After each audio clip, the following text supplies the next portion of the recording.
এখন স্ট্যাটাস কি? বন্দী, ক্যাপ্টিভ।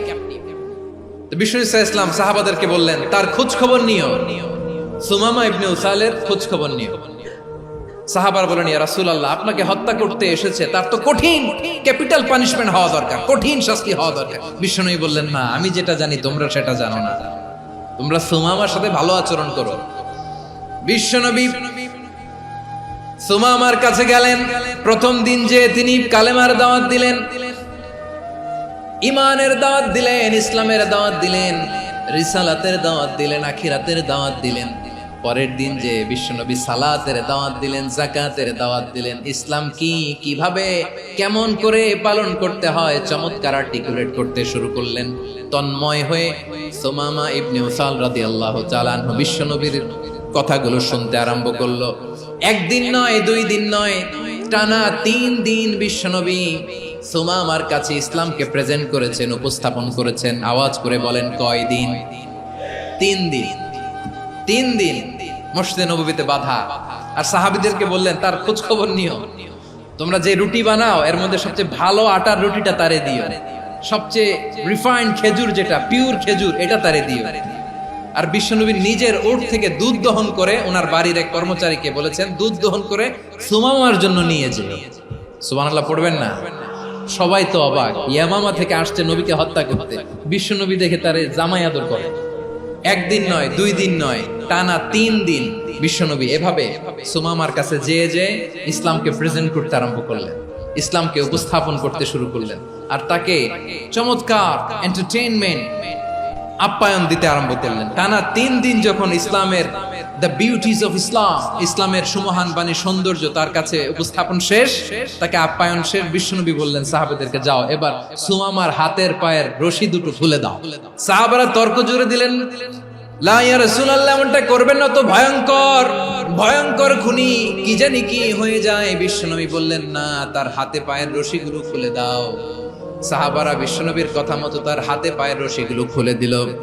সুমামা মুহূর্তের মধ্যে মসজিদে নববী থেকে বের হয়, ইয়ামামায় ফিরে না যে মসজিদে নববীর পাশে একটা খেজুর বাগান ছিল সেখানে চলে গেলেন।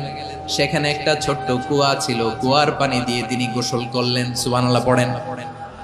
কুয়ার পানি দিয়ে গোসল করে মসজিদে নববীর সামনে এসে বিশ্বনবী এবং সাহাবাদের সামনে দাঁড়িয়ে সাব্বাবা উঁচু করে বললেন, আশহাদু আল্লা ইলাহা ইল্লাল্লাহ ওয়া আশহাদু আন্না মুহাম্মাদান আবদুহু ওয়া রাসূলুহু। আমি সাক্ষ্য দিচ্ছি আল্লাহ ছাড়া কোনো ইলাহ নাই, আর মুহাম্মদ আল্লাহ তাআলার প্রেরিত বান্দা এবং রাসূল। প্রিয় ভাইয়েরা, ইহসান দিয়ে যা জয় করা যায়, কঠোরতা দিয়ে সেটা কঠিনকালেও জয় করা যায় না। আওয়াজ করে বলেন ঠিক কি না? এবার সুমামা দাঁড়িয়ে বলে, ওগো নবী, আমি তো কালিমা পড়ে মুসলমান হয়ে গেলাম, এবার শোনেন, এই মুহূর্তের আগে আপনার চেহারার চাইতে নিকৃষ্ট কোনো চেহারা আমার কাছে ছিল না, কিন্তু শাহাদা পাঠ করার পরে আপনার চেহারার চাইতে উত্তম শ্রেষ্ঠ কোনো চেহারা আমার কাছে আর নাই।